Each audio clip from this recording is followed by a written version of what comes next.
Now, last night we brought you the details that few wanted to talk about. It was the details of the Aboriginal Land Council in Tasmania and their boss, their chairman, having a go at what he described as ticker box Aborigines, people who were self-identifying as being Aboriginal but not really having to prove it. And his central concern seemed to be in an internal document that the Australian newspaper got and was essentially, bar us, the only media to actually talk about this yesterday. His key concern is that groups that hand out government money and that take care of issues on the behalf of Aboriginal people will be and are being threatened and overrun by people who are not sufficiently Aboriginal in the minds of this man. Now, to make you see that it's not just me, it's not just the Australian, we sent our reporter, Elizabeth Bryan, who is in Hobart, to go and check it out for herself. She reports back for us now. In her maiden speech to Parliament, outspoken Tasmanian Senator Jackie Lambie surprised everyone with her revelation that she was Aboriginal.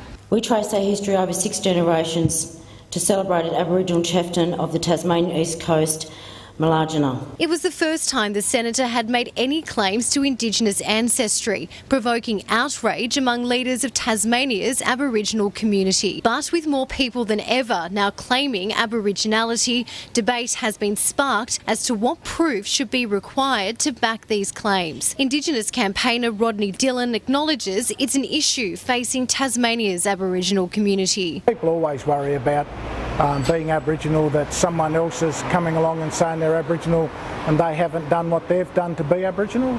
A discussion paper by the head of Tasmania's Aboriginal Land Council, Clyde Mansell, calls for tougher criteria to recognise Indigenous heritage. It advocates proof of an individual's ongoing connection with the Aboriginal community and a clampdown on so-called tick-the-box or wannabe Aborigines. But Rodney Dillon says organisations risk trying to play God in determining Aboriginality, suggesting a DNA test could provide absolute certainty.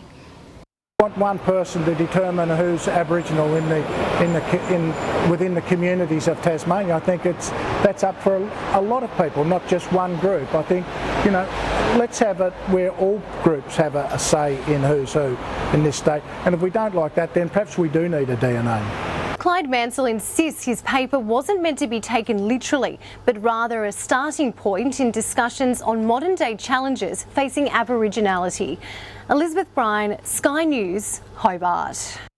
Thank you, Elizabeth. So there you go. 2 organisations willing to talk about it. There are plenty more, and there are plenty more inside the Aboriginal community who want to talk about it as well. I know this stuff is difficult, and the barrage of ludicrous emails that I got in the past 24 hours saying that I was race baiting and I was trying to stir up a fight. Here's the truth. People inside the Aboriginal community in Tasmania say that there is a problem. It's not somebody from the outside looking in. It is them on the inside who are the ones who are making the complaint. That means we follow it up. It's generally how the media thing works. Well, slowly but surely anyway. Quick break, back with more.